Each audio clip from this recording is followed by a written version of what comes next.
Et Abraham va accoucher un fils, le fils qu'on appelle le fils de la promesse. Abraham aura beaucoup d'autres enfants, mais Dieu va zoomer sur un de ses enfants appelé Isaac. Alléluia. Amen. Isaac, à son tour, par la grâce de Dieu, il va accoucher aussi un autre enfant appelé Jacob. Amen. Amen. Donc Jacob va devenir le porteur même de ce qui se passe aujourd'hui en Israël. Parce que c'est à partir de Jacob que les 12 tribus d'Israël vont naître.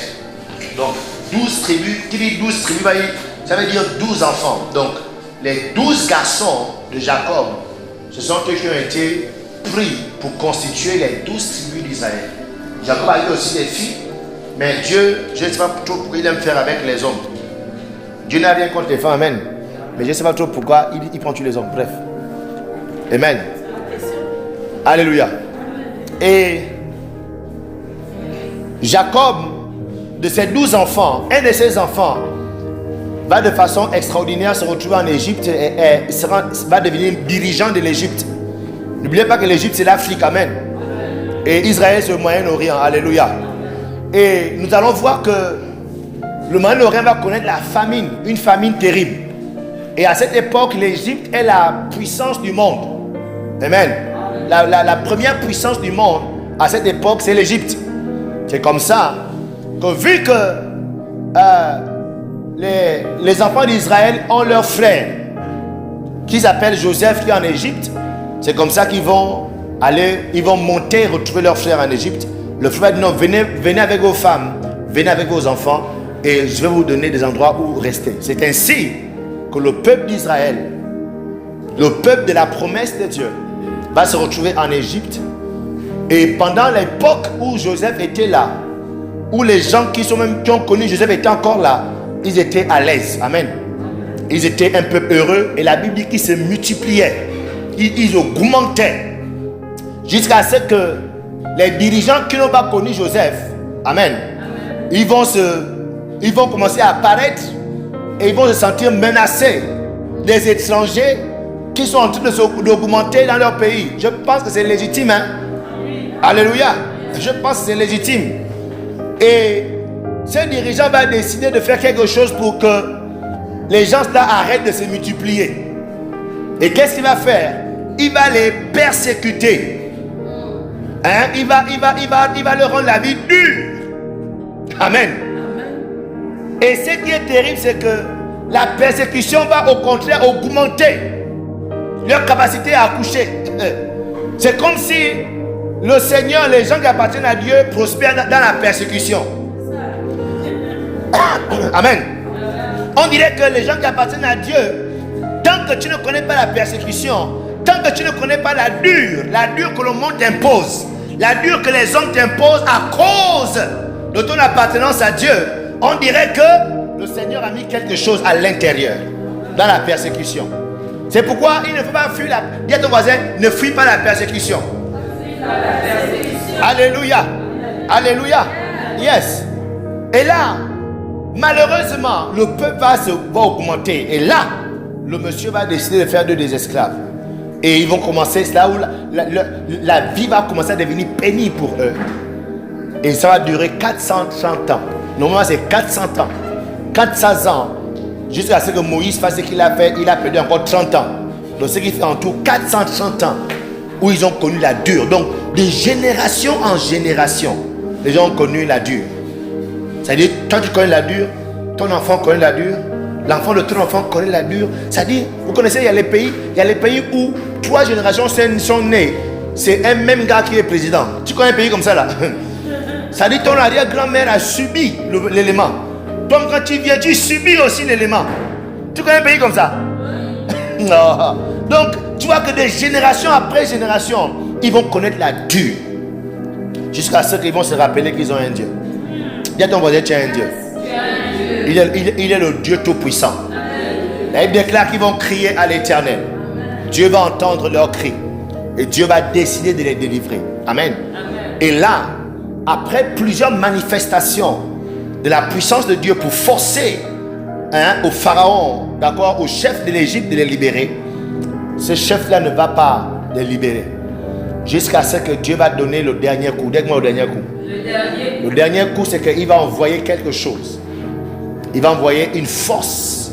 Il va envoyer la mort sur les premiers-nés.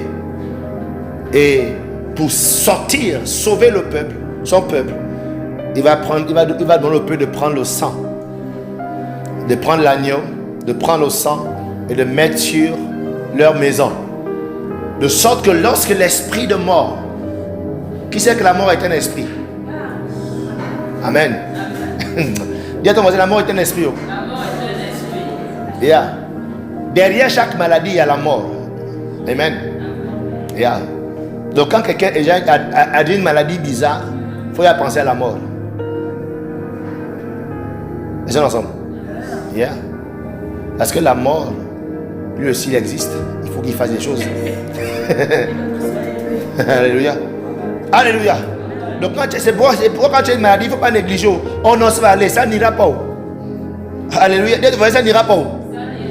Quand tu es malade, il faut faire quelque chose, ça doit partir. Si les médecins disent qu'ils ne peuvent pas, je t'en supplie, enferme-toi, Dieu doit te guérir, sinon la mort est là.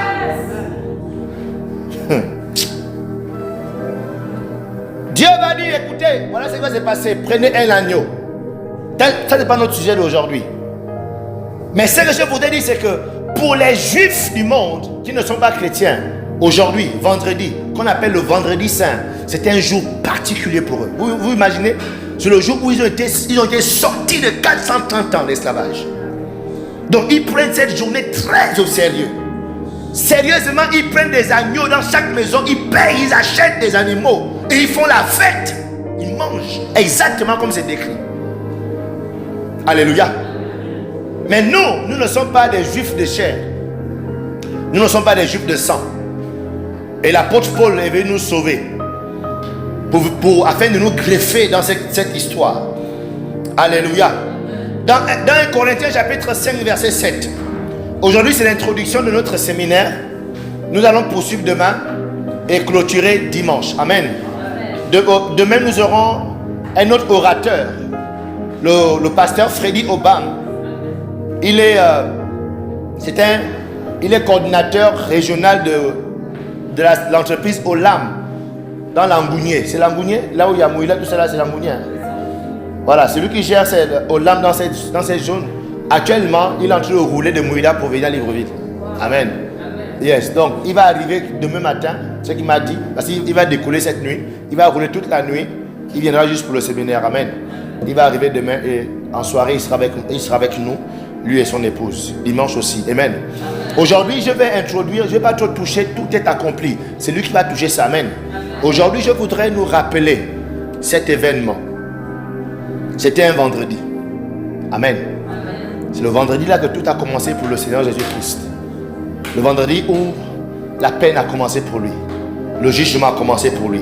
L'apôtre Paul nous dit, faites disparaître le vieux levain, afin que vous soyez une pâte nouvelle.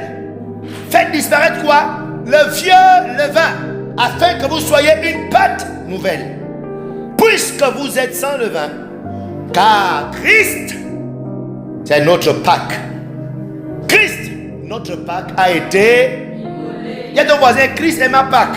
Christ est ma Pâque. Alléluia. Pour les Juifs, leur Pâque, c'est l'animal qu'ils vont acheter là au marché. Et ils vont l'immoler. Et chaque année, ils font la même chose.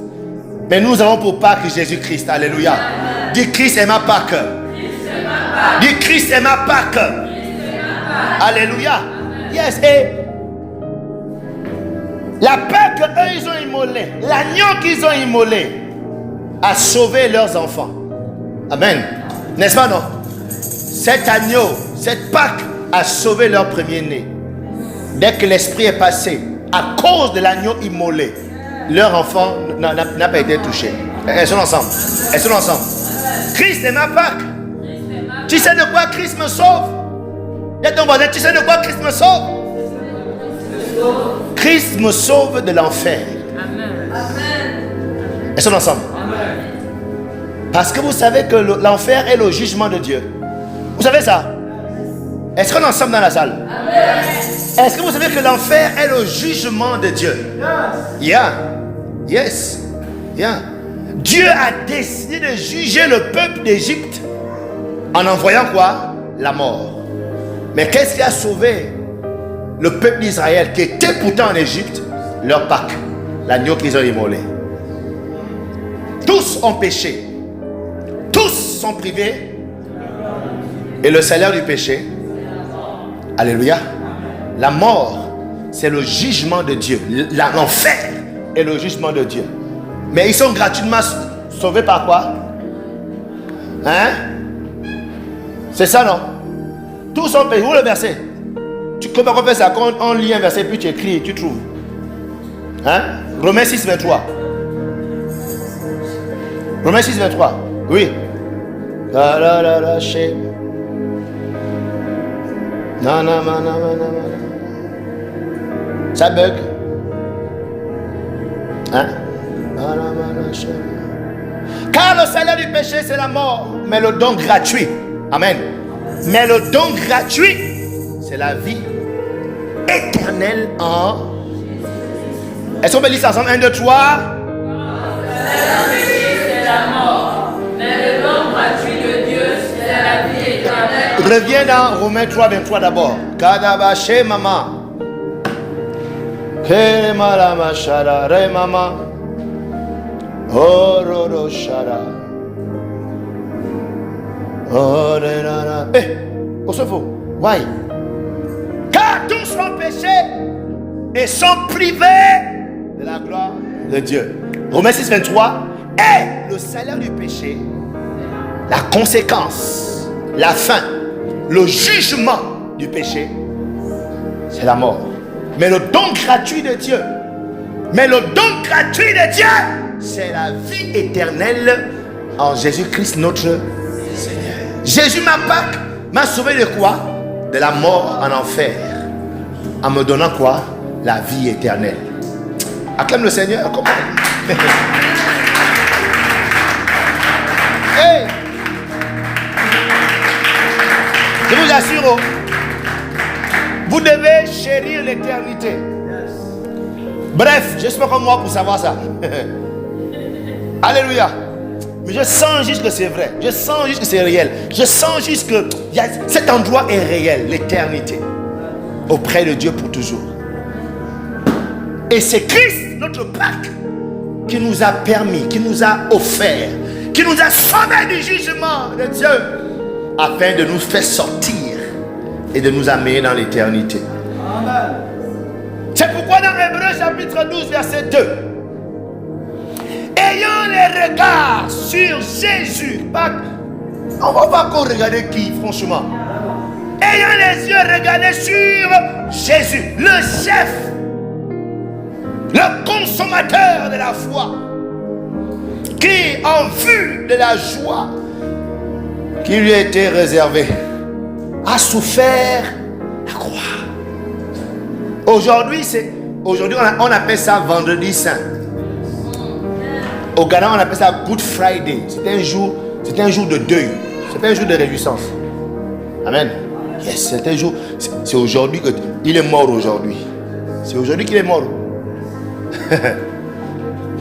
Ayant les yeux regardés sur celui qui est mort, le chef et le consommateur de la foi, qui en vue de la joie qui lui était réservée, a souffert la croix, méprisé l'ignominie, et s'est assis à la droite du trône de Dieu.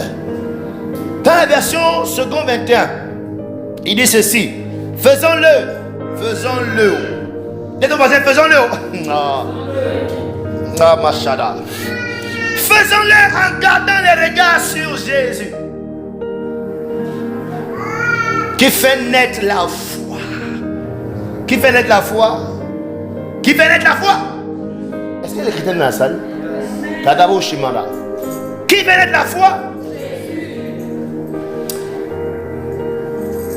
Eh, vous réveillez-vous?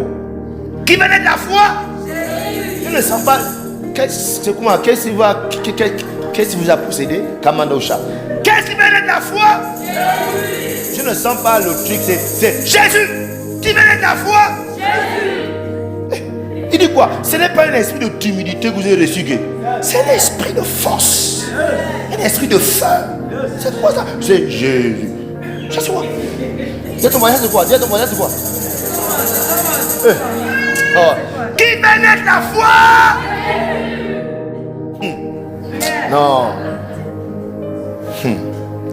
Regardez, hein. Est-ce que vous savez que les gens qui sont chrétiens après deviennent des prostituées? C'est-à-dire qu'ils ont été chrétiens dans l'église, après ils sont devenus des prostituées.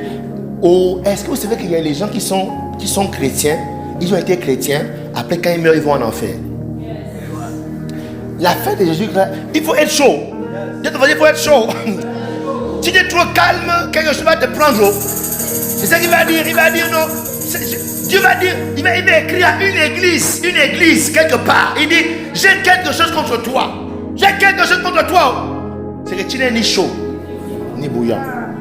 Tu es ni chaud, ni froid. Tu n'es ni chaud, ni froid. Ni chaud, ni froid. Ni chaud, ni froid. Tu es quoi? Est-ce que vous savez qu'il y a des gens qui n'aiment pas boire l'eau glacée? Est-ce qu'il y a des gens qui n'aiment pas boire de l'eau trop chaude? Mais quand c'est tiède là, ça passe. Même l'organisme accepte. Dieu. Parle, Dieu. Faisons ensemble. Dis à ton voisin, Dieu. Lui, il n'aime pas les trucs de tiédeur. C'est soit tu es chaud, soit tu es froid. Amen. Yes, c'est soit tu es en Christ, c'est soit tu es en crise. Amen. Mais si tu es en Christ, il dit s'il te plaît, en Christ c'est le feu. Parce que lui-même, il est un feu dévorant. J'ai dit notre Dieu est un feu dévorant. Il n'est pas dans il n'est pas le truc de la tranquillité. Et puis on est là, on est calme dans le. Une église qui est calme, c'est une église qui a déjà rétrogradé. Pandosh Kandi Rimanda. Il y a ton voisin, une église calme, c'est une église qui a rétrogradé. C'est une église à l'intérieur de laquelle on retrouve déjà beaucoup de choses sales. Les cœurs sont bizarres. Les gens sont attachés. Les gens ont le cœur noir. Les gens ont les choses contre X et contre Y. Ou un peu non. Donc du coup, ils se regardent là. Chacun se méfie de l'autre. Makatazo Kandere. Mikedoskaya. Alléluia. Dis à ton voisin, c'est comment je te fais quoi? Dis à ton voisin, pourquoi tu es calme? Pourquoi tu te méfies de moi? Pourquoi tu te méfies de moi? Alléluia. Hey. Si vous continuez à être calme, on va sortir, on va l'évangéliser. Alléluia. Ayant les yeux sûrs, c'est lui qui a commencé l'affaire là. C'est Jésus. C'est lui qui est le chef, le consommateur de la foi. Amen. Dans la version que j'ai dit, second 21, il dit, faisons-le en gardant les regards sur Jésus, qui fait naître la foi et l'amène à la perfection, en échange de la joie qui lui était réservée. Il a souffert la croix en méprisant. Il a souffert la croix en méprisant la honte qui s'y attachait. Ce ne sont pas les unités, non. La SCG. Que Dieu nous donne un groupe de jeunes. Mais ici, là, vous pouvez décider aujourd'hui d'acheter le groupe même. Dans cette église. Mais c'est juste la froideur. Je sens que j'ai même froid, quoi. Je chasse la froideur au nom de Jésus. Je chasse la froideur au nom de Jésus. Hier, j'étais à un endroit. C'était un programme hier. Et j'ai été réconforté. Une église qui rétrograde, c'est une église où les gens sont trop au même endroit pendant longtemps. J'ai compris pourquoi Dieu m'a envoyé en temps. Faut pas me tuer. Je vais toujours être chrétien. Elles sont ensemble. Jésus-Christ allait de lieu, de ville, faisant du bien. Donc quand des chrétiens sont à un endroit pendant trop longtemps, ça cause des problèmes. Elles sont un peu non? Oui, parce que tout le monde sait déjà dans l'église qui dort quand on prêche. Tu vois un peu ça? Tout le monde sait qui dort. Tout le monde, même la justice est obligée de fermer le concours de quoi encore? Le concours des retardateurs à l'église. Tellement on se connaît déjà, on sait qui vient en retard, on sait qui dort à l'église, on sait qui ne donne jamais la dîme. Parce qu'on est trop sur place. De ton voisin bouge. Va de lieu en lieu. Alléluia. Amen. C'est pourquoi je sens que Dieu m'a donné des vrais enfants, des bons enfants à Foursquare Charbonnage. Je comprends pourquoi maintenant ils me suivent. Ils ont fait des programmes pour me suivre déjà en longtemps. Je voulais les chasser au début, j'ai compris que non, on dirait que les enfants, ils ont compris le truc. Ils ont compris le truc. Ils ont compris le truc. C'est très dangereux de rester trop sur place. Yes. Des maladies, quand tu restes trop à un endroit, des maladies se développent. Pardon, je change mon message, mais il faut étudier ce problème là. Même moi, quand tu restes trop allongé, quand tu rentres sans activité, hein, qu'est-ce qui se passe? Tu deviens gros. Tu as remarqué ça? Et il y a des maladies qui naissent. J'ai notre petite cousine là qui est décédée, qui avait fait l'accident. Elle a eu des maladies. Comment on appelle les maladies qui sont au corps là, les blessures? Hein? Des escars. Des ascars. Médecin dans la salle, Seigneur. Médecin. Attendez, il y a une infirmière là-bas. Oui. Des escars. Qu'est-ce que les escars? Il y a une infirmière dans la salle. Oui. Qu'est-ce que cause les escars?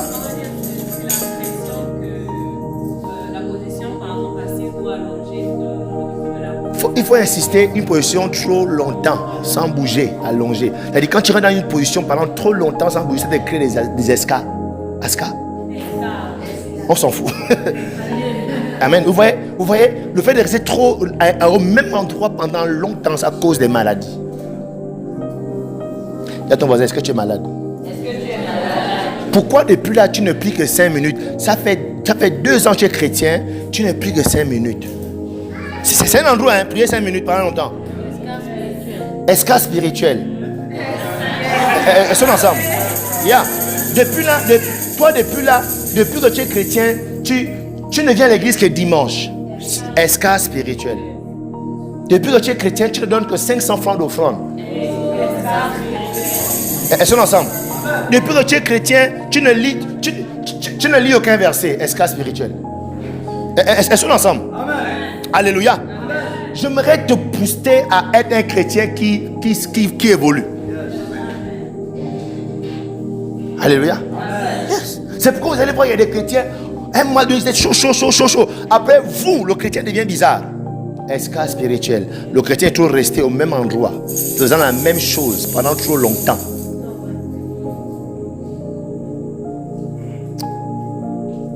Ah, un de Colossiens descend de changer le thème là. La pensée de ce culte.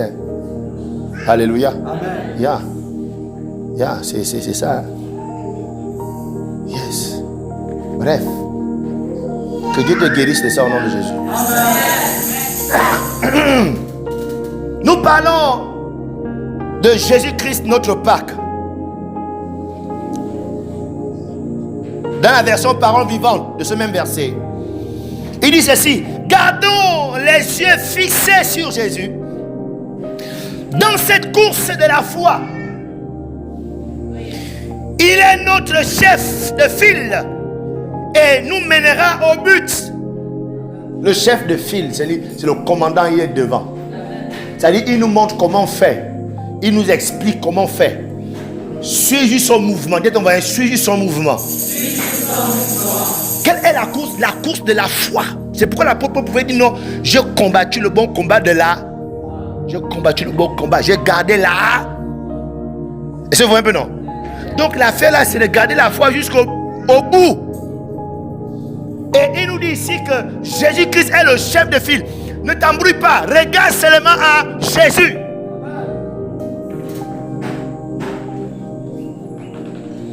Parce qu'il avait en vue la joie qui lui était réservée. Il a affronté la mort sur la croix. Il a affronté quoi? Il a affronté quoi? La mort. Les gens qui étaient un peu au long là-bas, avancez un peu sur les chaises routes. Vous tous qui êtes là-bas au fond, s'il vous plaît, venez un peu devant là, déjà qu'il y a pas assez de noir. Voilà, s'il vous plaît, tout le monde. Voilà, essayons d'occuper, comme ça au moins on va mieux se voir. Quelqu'un peut mettre une lumière derrière, une torche derrière là-bas. Parce que la prédication, il faut qu'on se voit. Amen. Au commencement, la première chose que Dieu a amenée, c'est la lumière. Amen. La soeur, allume ton téléphone là, tu déposes une chaise, ça regarde le plafond. Voilà. Dépose sur une chaise et fais ça regarder le plafond. Ici, la chaise rouge ici. Voilà. Voilà. Fais ça regarder. Voilà, très bien. Voilà. Good. Monsieur, toi ta chaise tourne au plafond comme ça là. Très bien. Là-bas aussi on peut savoir un truc là-bas. Madame, la chaise. Ah, ça c'est pour m'éclairer. Hein. Ça c'est pour m'éclairer. Ok, c'est bon. Voilà, tournez comme ça là. Good. La SCG a échoué. Il a échoué. C'est bon, non? Il a affronté la mort sur la croix sans tenir compte de la honte attachée. C'est ça là. Sans tenir compte de quoi? De la honte attachée. Attachée. La honte attachée à un tel supplice. Sans tenir compte.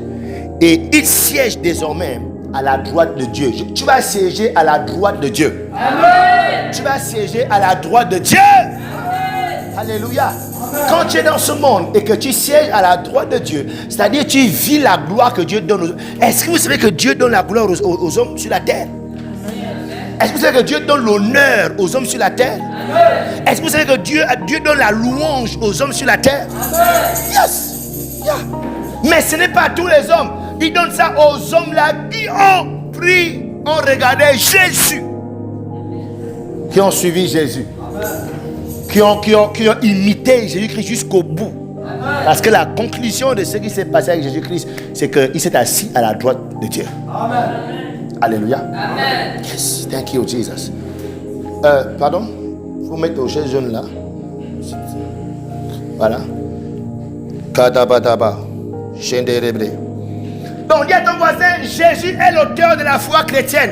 Jésus est l'auteur de la foi chrétienne. Pourquoi moi que j'écris, vous ne criez pas? Pourquoi moi j'écris, vous ne criez pas? 1, 2, 3. Jésus est l'auteur de la foi chrétienne. Non, il y a des gens qui n'écrivent pas. Il y a des gens qui n'écrivent pas. Elles sont ensemble. Il y a des gens qui n'écrivent pas. Dis à ton voisin, allez au pasteur, allez on crie. Jésus est quoi? L'auteur de la foi chrétienne. Dis-le. Est-ce que vous ne voyez pas que même Satan est dérangé quand il sent ça? Pourquoi tu veux être le collaborateur de Satan? Pourquoi tu veux être l'allié de Satan dans l'église? Alléluia. Dis Jésus est l'auteur de la foi chrétienne. C'est ça. C'est ça l'église. Dis à ton voisin, on est en guerre. Et Satan il tue les timides. Donc, il est l'auteur de la foi chrétienne. Il est le propriétaire de la foi chrétienne. Et son histoire est qu'il est mort sur une croix. Amen. Il est mort sur un bois. Il est mort crucifié. Amen. Amen. Il a été tué par ses contemporains. Amen. Amen. Il a donné. Et ce qui est extraordinaire, c'est que cette mort, amen, cette crucifixion, c'était son don. C'est lui qui a offert sa vie pour toi et pour moi. Amen. Elles sont ensemble. Yeah. Il n'a rien fait de mal, mais il a offert parce que son père a dit c'est la seule solution pour les sauver. Tu dois offrir ta vie. Tu dois te donner. C'est la seule solution. Thank you, Jesus. Et Jésus-Christ, parce que il avait la foi. Il était persuadé qu'il était venu pour une mission. Il était sûr qu'il était venu pour sauver le monde. Il était sûr que Dieu a tant aimé le monde qu'il lui a donné afin qu'il qu'on croit en lui ne périsse point, mais qu'il ait la vie éternelle. Dieu, pour son amour, lorsque nous étions des pécheurs, il est mort pour nous. C'est-à-dire, ces déclarations ont dérangé ses contemporains, mais lui là, il se prend pour qui? Jésus-Christ pouvait se taire, il pouvait ne plus parler, il pouvait ne plus enseigner ces choses, il devait être sauvé. Hein? Est-ce que vous savez que parmi les juifs, hein, est-ce que vous savez que parmi les juifs, il y a des gens, personne ne s'appelle Jésus, personne n'ose donner son nom à son enfant au nom de Jésus. Parce que les juifs détestent Jésus. Les vrais juifs. Amen. Peu de juifs sont chrétiens. Peu. Ce ne sont pas beaucoup. Les juifs, ils détestent Jésus. Les juifs détestent encore plus Paul. C'est rare de trouver un juif qui s'appelle Paul. Pourquoi? Parce que Paul est venu nous greffer aux juifs. C'est Paul qui parle de ça, que nous on est greffés, on est des juifs spirituels. C'est Paul qui parle de ça. Et les juifs de sang, il dit que mais le gars, il se prend pour qui? Il amène les étrangers. Alléluia. Yes. Donc quand ils écoutent le gars là, il vient éteindre Moïse. Il vient éteindre Abraham. C'est-à-dire leur repère pour dire que c'est lui. Ah! Jésus pouvait arrêter ça, mais il fallait qu'il fasse cette déclaration. Parce que c'était de là. C'était ce que le Père avait demandé. Il fallait passer par là. S'il n'est passé pas par là, toi et moi, on ne sera pas là aujourd'hui. Alléluia. C'est pourquoi l'auteur aux Hébreux dit, ayons les yeux fixés sur lui, celui qui est le consommateur de la foi. Imitons-le, suivons-le, celui qui est le chef de file. Que la foi en Dieu que nous vivons, ça dit, voici le chemin de la foi en Dieu que nous vivons là. C'est lui qui est le chef de file. Faut pas regarder quelqu'un d'autre, il faut regarder à Jésus.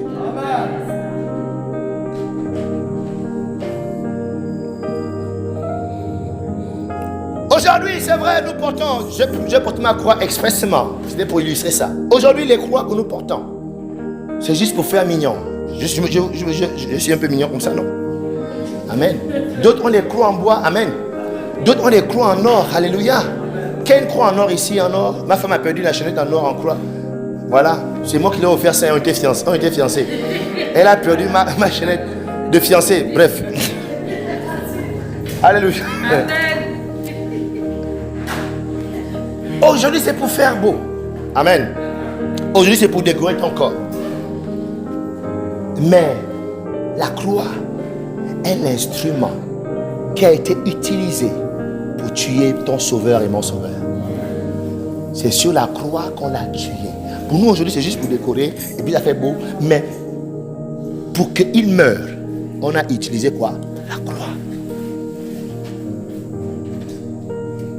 La croix est le symbole de la foi chrétienne. Amen. Qui connaît le symbole du PDG? N'aie pas peur, ils sont à tomber. Mais quoi? Blanche. Qui connaît le symbole du Gabon? L'équipe du nation du Gabon? Les panthères. Qui connaît le symbole du Togo? Les perviers. Qui connaît le symbole du Ghana? Les stars, étoiles. Amen. Chaque entreprise a un symbole. Chaque organisation, même les formations ont un symbole. Elles sont ensemble. Yes. Les grandes entreprises ont des symboles. Les nations ont des symboles. Les partis politiques ont des symboles. Le christianisme, nous, notre symbole, c'est la croix. Amen. Pas juste pour faire beau, pour nous rappeler. Oh non. Ah, yeah. Pour nous rappeler que c'est sur le bois qu'il est mort. Pour que nous soyons aujourd'hui, on a utilisé la croix pour le tuer. Que notre rassemblement, notre appartenance, nous n'oublions pas que la croix, la mort, est notre symbole. La mort est quoi? La croix est notre symbole. Et que c'est sur cette croix-là qu'on a utilisé pour le tuer. Alléluia. Amen. Thank you, Jesus. Donc ce soir, je voudrais, en ce vendredi saint, nous rappeler ça, chrétiens, que s'il vous plaît, pour que nous soyons là, quelqu'un est mort. Pour que tu sois là, quelqu'un a subi. Quelqu'un a payé de sa vie. Alléluia. Amen. Ce n'est pas juste pour danser, et puis voilà. Je disais que demain et dimanche, on va parler tout accompli. Amen. Mais aujourd'hui, je voudrais mettre dans notre conscience que le christianisme est né de la mort de quelqu'un. Quelqu'un est mort. Quelqu'un n'a pas aimé sa vie. Quelqu'un a refusé de faire les enfants. Quelqu'un a décidé de ne rien avoir sur la terre. Pas de maison. Il a dit, moi le fils de Dieu n'a... Oh non. Aïe. Il n'a ni maison. Il peut avoir les maisons. Il est des charpentiers, il peut construire sa maison. Pardon. Mais il fallait qu'il parte sans rien laisser. Yes. Et il y a des cas qui est tenté en toutes choses. Il a voulu les choses. Dès ton voisin, Jésus a voulu les choses. Il était homme, il était Dieu. Amen. Mais c'était le prix à payer. Yes, le prix à payer. Il déclare qu'il était sans éclat ni beauté, homme de douleur, habitué à la souffrance. N'oublie pas ça, chrétien. Aujourd'hui, les prédications, les prédicateurs qui vont nous faire croire qu'il faut gagner la vie pour démontrer que Dieu est Dieu. Démontrer que Dieu est avec toi. Il faut avoir beaucoup d'argent dans la banque. Il faut avoir un foyer stable avec ton mari. Vous allez comme ça dimanche après à l'église, marcher main dans la main à la plage. Vous allez à Créole samedi soir. Ouais, ben non. Avec la famille et puis vous êtes là avec les jeunes, hein, avec les enfants. C'est bien, oh. Et ça suffisait. Moi, je ne vise personne. Je prêche la parole. Elles sont ensemble. Non, juste nous rappeler. Juste nous rappeler. Oh. Tout à l'heure, là, je disais à mon épouse qu'on a... lundi de Pâques, là, c'est férié. Je disais aussi à sa soeur Nancy. Elle n'était pas... Je dis à Nancy, débrouille-toi. Il ne faut pas que je sorte de la maison sans me confirmer que lundi de Pâques, là, on va quand même pique-niquer en famille. Pour être un peu normal. J'ai dit Nancy. C'était quand, madame? C'était quel jour? Hier. J'ai dit, si je sors de la maison, là, moi, je vais créer un programme à l'église. Je vais faire une retraite avec des gens et puis c'est comme ça, là. Décide déjà. Elle a décidé. Donc lundi, je vais aussi un peu non. Mais ça peut changer, ça peut changer.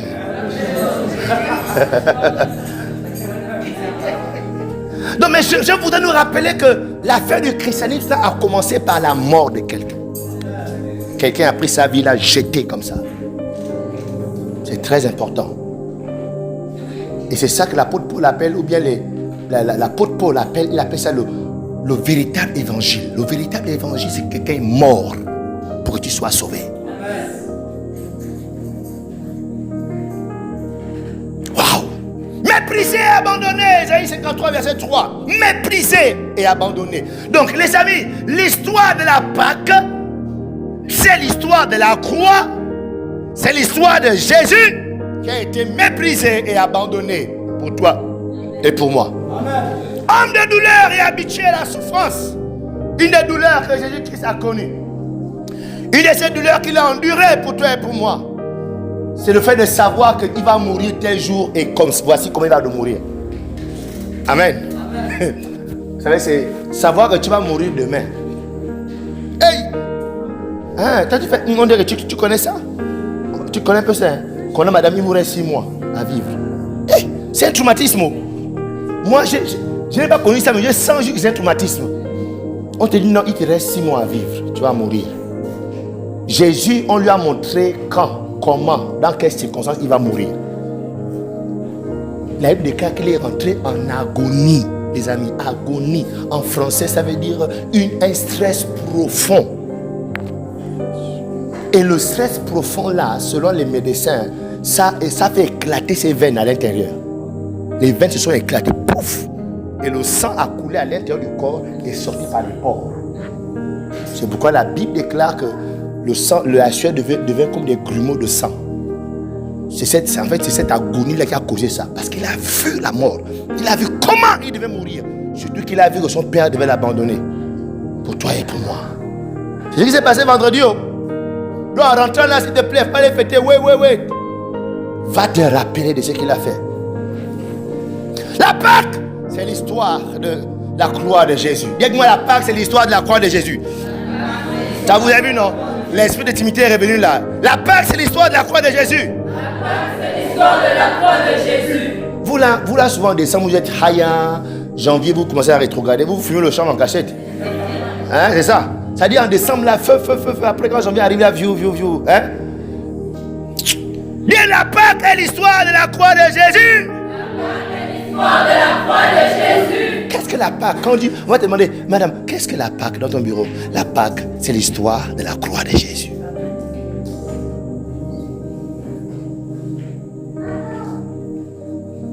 C'est l'histoire de la trahison.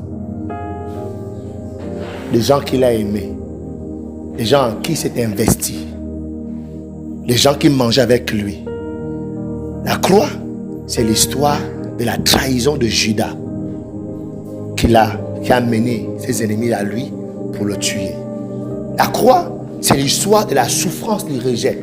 Jésus a connu le rejet.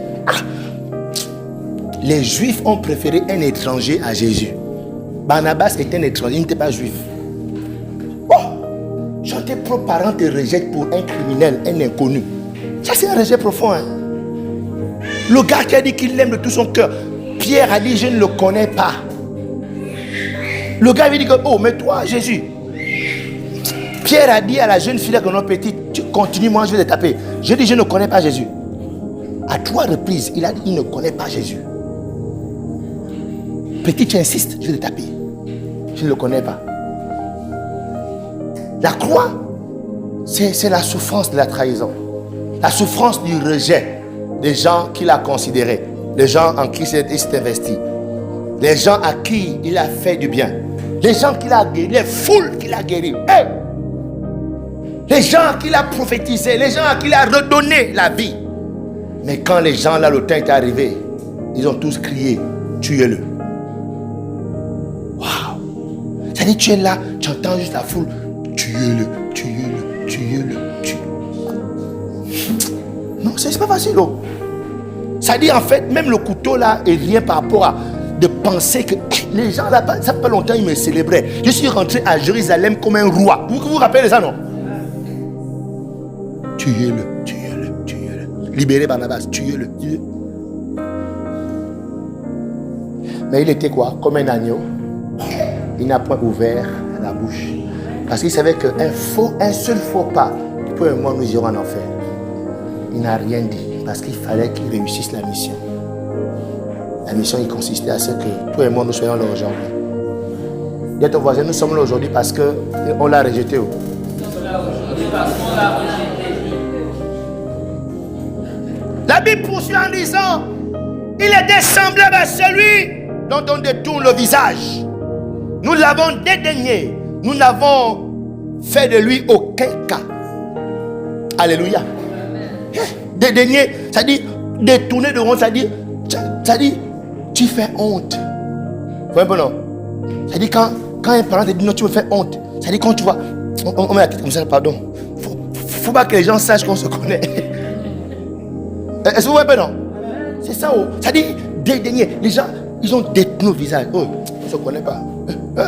Donc quand il avait la croix là, quand il marchait, il pouvait regarder un de ces éléments. Oh, on ne se connaît pas. Oh non. Je sens la peine dans mon cœur, quoi. Donc tu es là, et puis quand tu vois, je vois Jean, je suis dans m'attraper ici là, la police m'a attrapé. Après, je vois Gislain rentrer. Jean Gislain, il dit. Aïe, aïe, aïe, aïe, aïe, aïe. Et tu ne pleures pas la prison, quoi. Tu pleures le rejet de cet individu. Ils l'ont dédaigné. Mais c'était dans le programme du salut. Il fallait qu'il passe par tout ça pour que nous, on n'ait plus à connaître ça. Est-ce qu'on est ensemble? Amen. Verset 4. Cependant, bien que nous, ils nous faisaient honte, ils ont dit que, hey, toi là, moi je ne te connais pas. Cependant, ce sont nos souffrances.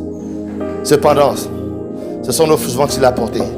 L'histoire de la croix, mes bien-aimés, l'histoire de la croix, c'est celle dont Jésus s'est chargé de tes souffrances et de mes souffrances. Amen. La Pâque est l'histoire de la croix. L'histoire de la croix est que Jésus-Christ a pris tes souffrances.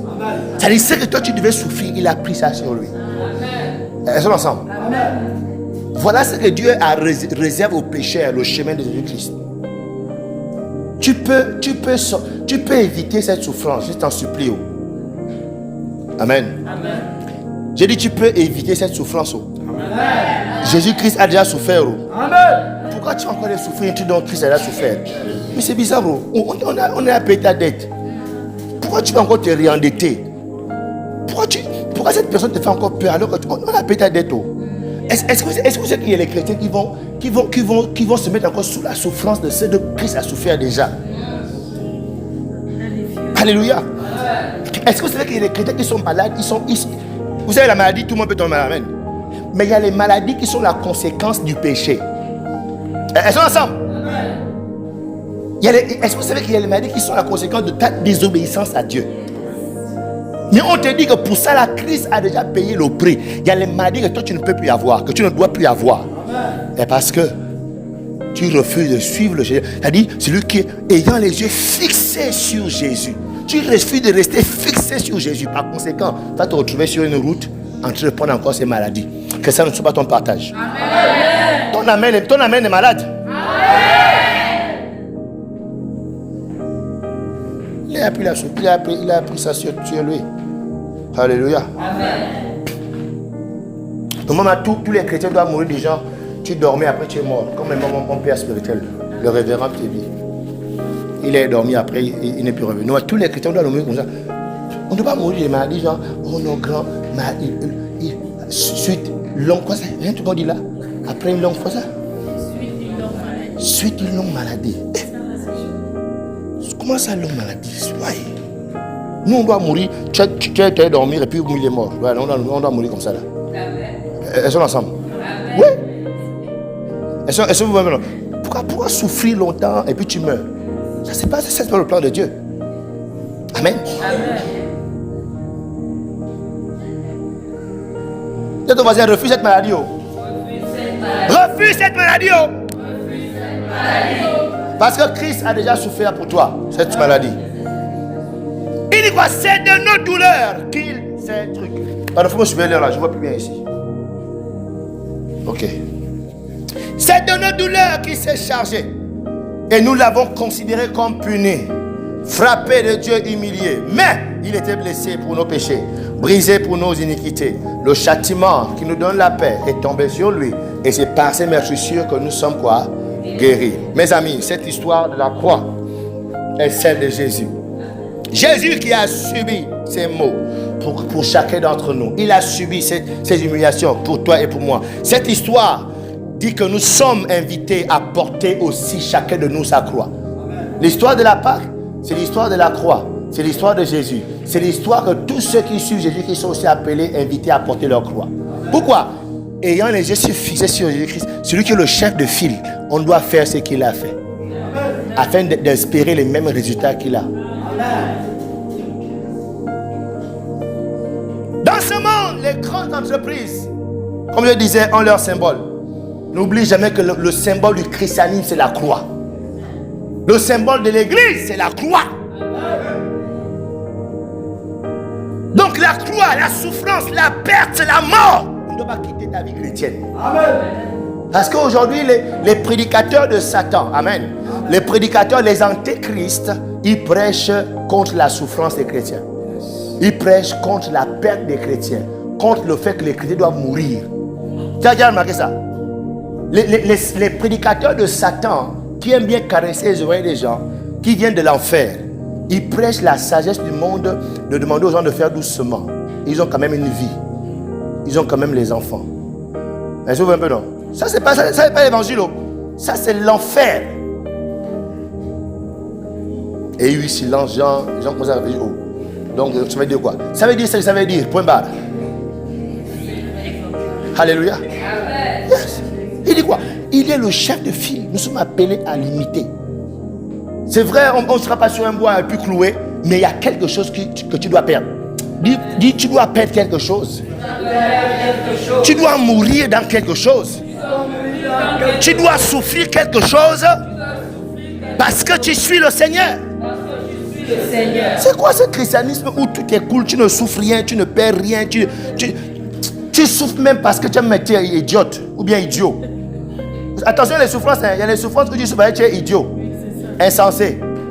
Mais il y a les souffrances où tu souffres parce que tu suis le Seigneur, parce que tu fais ce que le Seigneur demande de faire et tu sens la souffrance de ça. C'est différent. C'est ça dont on parle. Amen. Yeah. C'est pas, tu n'étudies pas les leçons, tu fais TikTok, après tu reloues la classe. Oh, je souffre le Seigneur, c'est faux.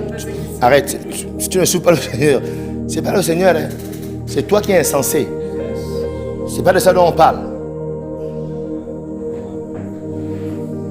Le symbole de l'église, c'est la croix. Ne l'oublie jamais. C'est pourquoi Dieu m'a dit non, il faut mettre ça ici.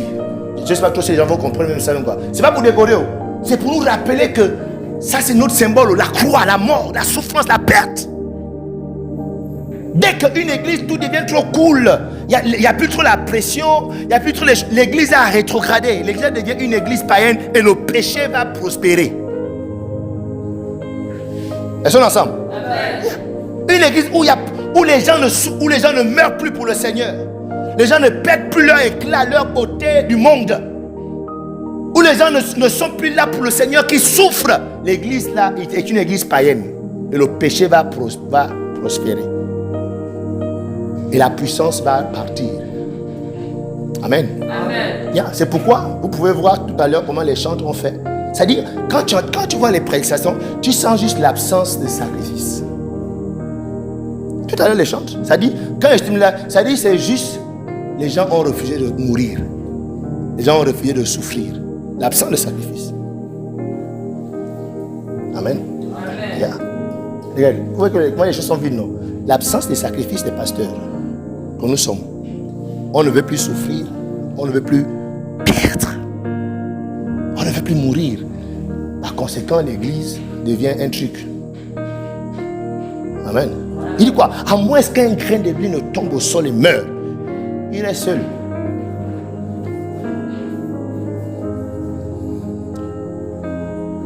Il y a un chant que j'ai modifié, mais normalement je n'ai pas ça l'objet. C'est où est ta foi? Moi j'ai mis où est ta croix? Où est ta croix? Où l'as-tu caché? Où est ta croix? Ta croix. Où l'as-tu caché? Où l'as-tu gardé ta croix? Dieu nous a rachetés de la malédiction. Il me faut retrouver ma croix. Où est ta croix? Où est ta croix, pasteur, que je suis, pasteur Alain? Pasteur Gina, pasteur Etia, où est votre croix? Makados, Kiri, Mare, Niros, Kehe. Où est la croix? Où est notre croix? C'est où? C'est où? C'est pourquoi l'église n'avance pas. Parce qu'on refuse de mourir. Amen. Amen. C'est pourquoi les comités n'explosent pas. Parce que les responsables ont refusé la croix. C'est pourquoi les cellules sont comme elles là. Quand tu regardes même, quand tu sens que non, ça c'est juste rien quoi. On appelle ça les jeux de cuir. Pourquoi? Parce que les responsables de ces cellules ont refusé la croix.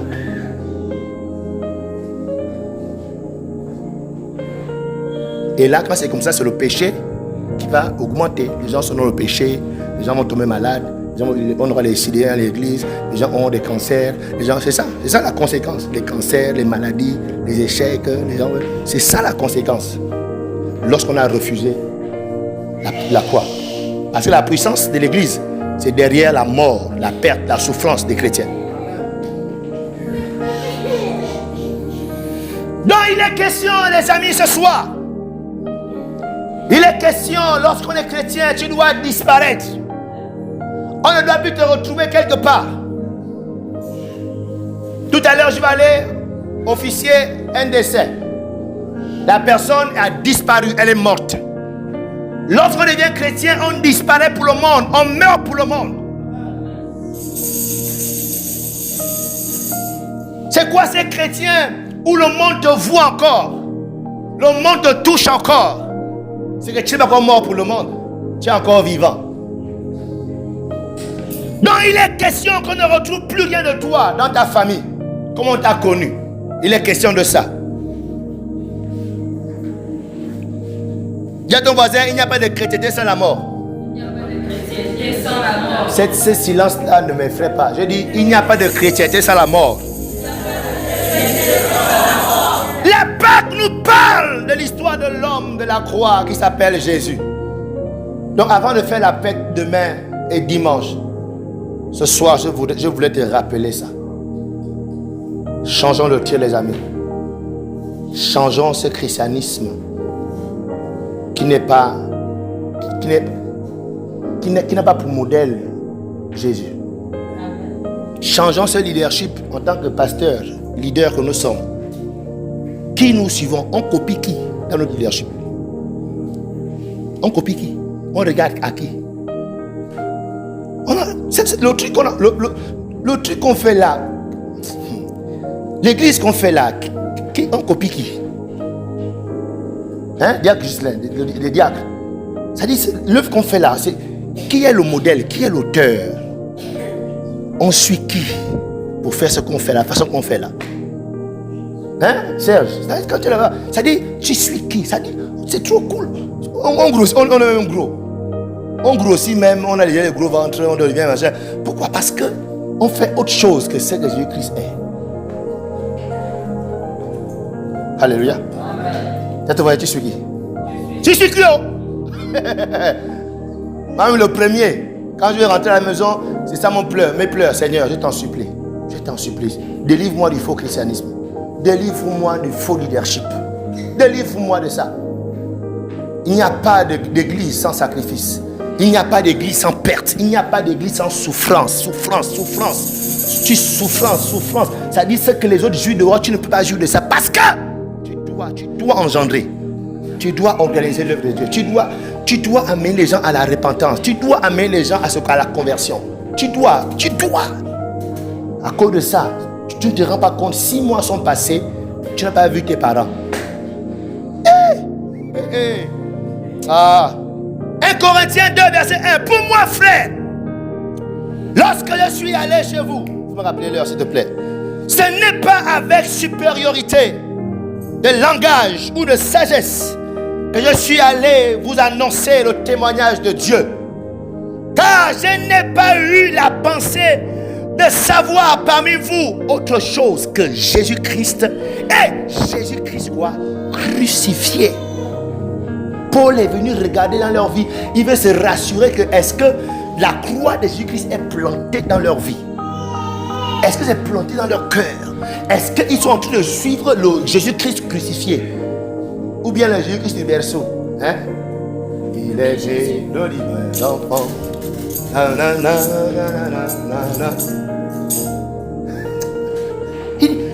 Moi, quand je suis venu me rassurer que vous suivez l'homme qui a été crucifié.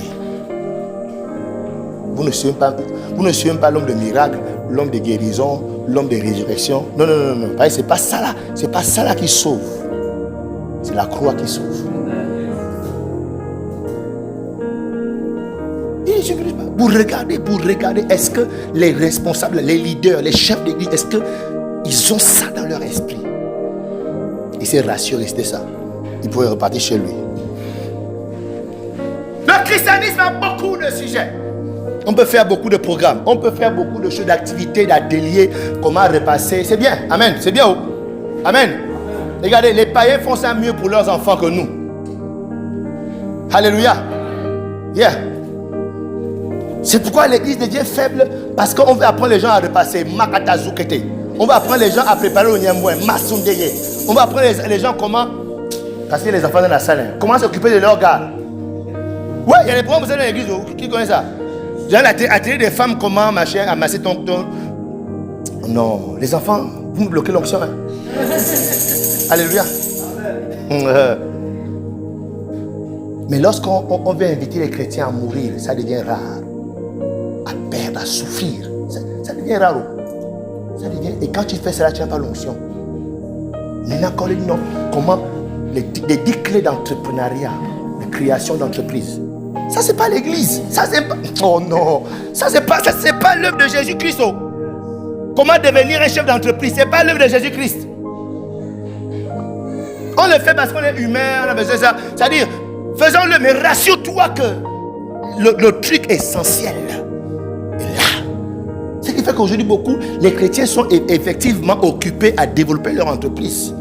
Effectivement occupés à éduquer leurs enfants. Effectivement occupés à encadrer, entretenir leur foyer. Est-ce qu'on est ensemble? Pourquoi? Parce qu'on leur a appris ça. On les a orientés dans ça. Comme ça, au moins, on dit que non. Ah, voici quand même un pasteur qui comprend les choses.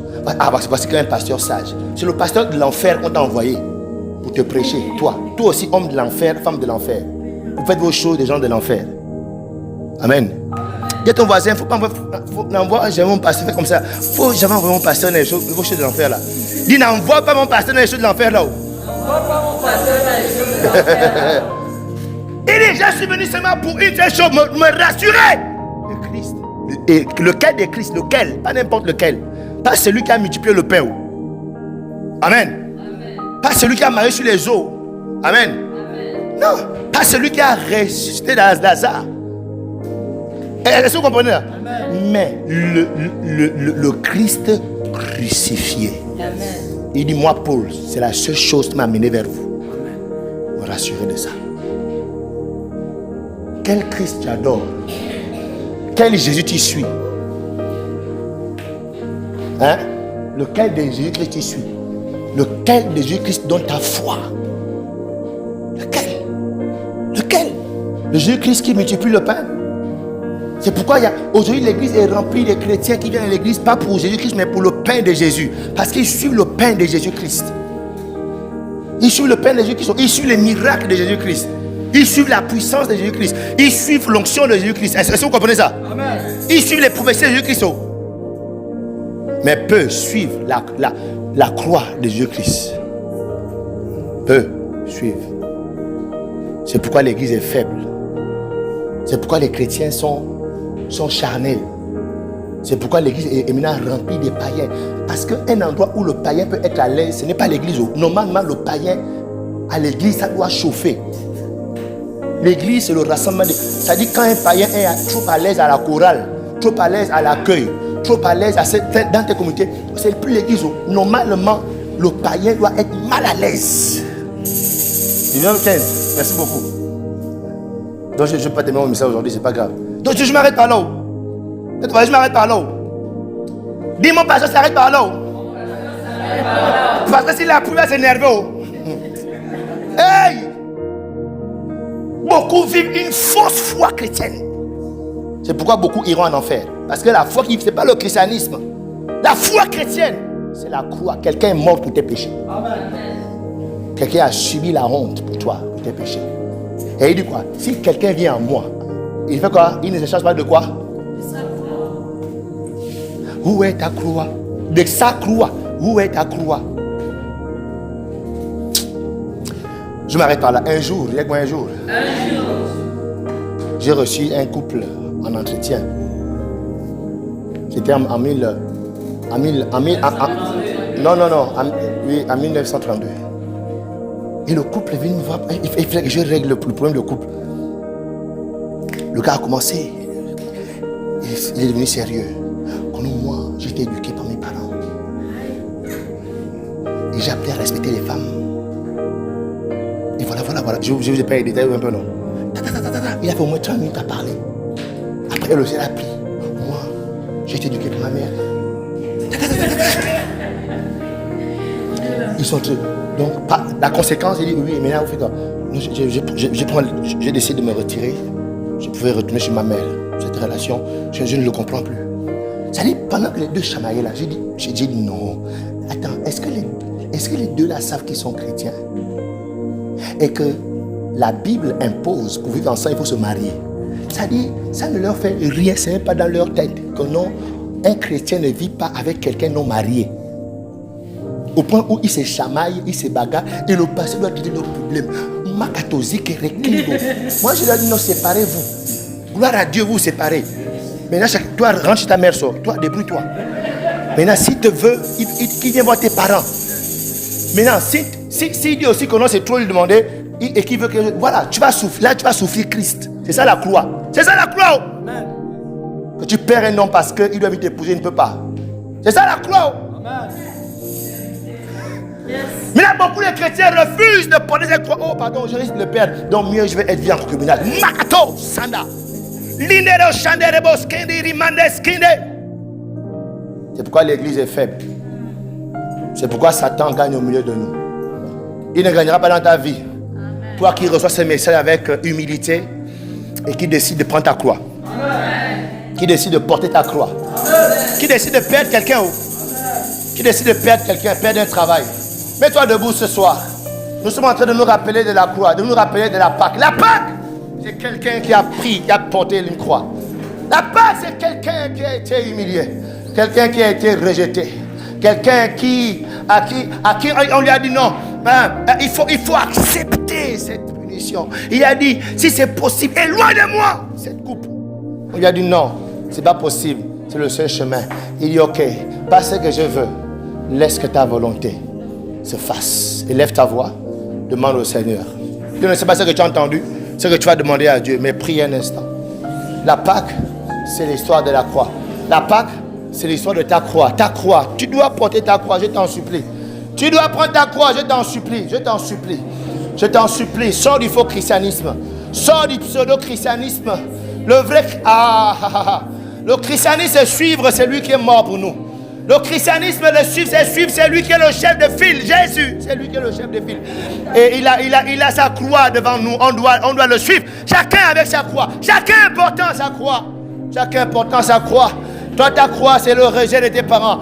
Ta croix, c'est la séparation d'une relation. Ta croix, c'est de subir quelque chose. Ta croix, c'est de connaître quelque chose. C'est ta croix. Accepte-la à cause du Seigneur, à cause de Jésus, à cause de ce que tu dois vivre, le vrai christianisme, tu dois vivre la vraie chrétienté, accepte-la, accepte-la, accepte-la, je t'en supplie. C'est derrière elle, il y a la puissance, derrière elle, il y a la gloire, derrière elle, il y a Dieu derrière cette croix. Il y a Dieu, ce sera juste pour peu de temps. Ce sera juste pour peu de temps que tu vas subir.